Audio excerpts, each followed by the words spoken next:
Ndabaramukije amahoro y'Imana bane namwe.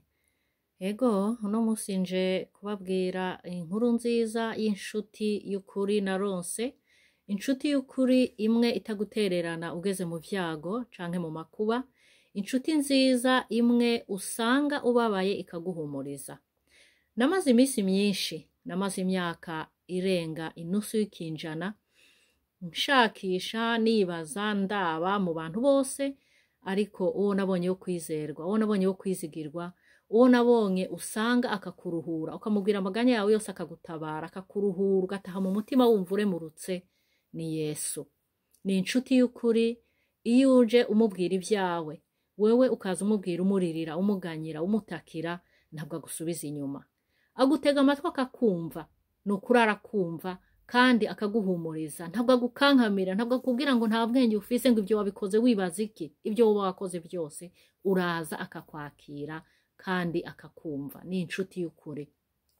Ni inshuti usanga uje ufise ibikuremereye akabigutura, akakuruhura.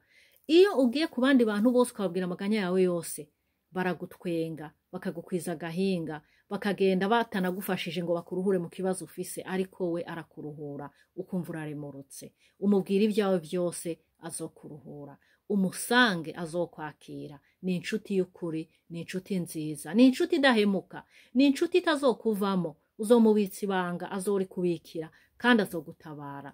Uzomusanga uhangayitse akuruhure, uzomusanga umubwira ibyawe akumve kandi anezerewe, akwakira igihe icacu cose. Umusange nanje naramusanze, nanje yaranduhuye. Uno musi ndanezerewe, ni umunsi w'akanyamuneza kuri jewe, ni umunsi wo kuvuga ibyiza nabonye ku mwami aruta abami bose, ku mutware atwara abatware bose, ku inshuti nziza, akubera umuvyeyi, akakubera umuvandimwe, akakubera umuntu mwiza cane, kandi aruta abandi bose kudukunda. Yaradukunze, aradukunda, kandi azodukunda. Nawe umusanga azogukunda, nukuri umwiyegereza aragukunda, azokugirira neza nkuko nanje yangiriye neza. Umfashe uno musi tunezeranwe, tunezerwe dushima, kandi dushima uwadushimishije. Nukuri murakoze kandi mubane n'Imana muri byose.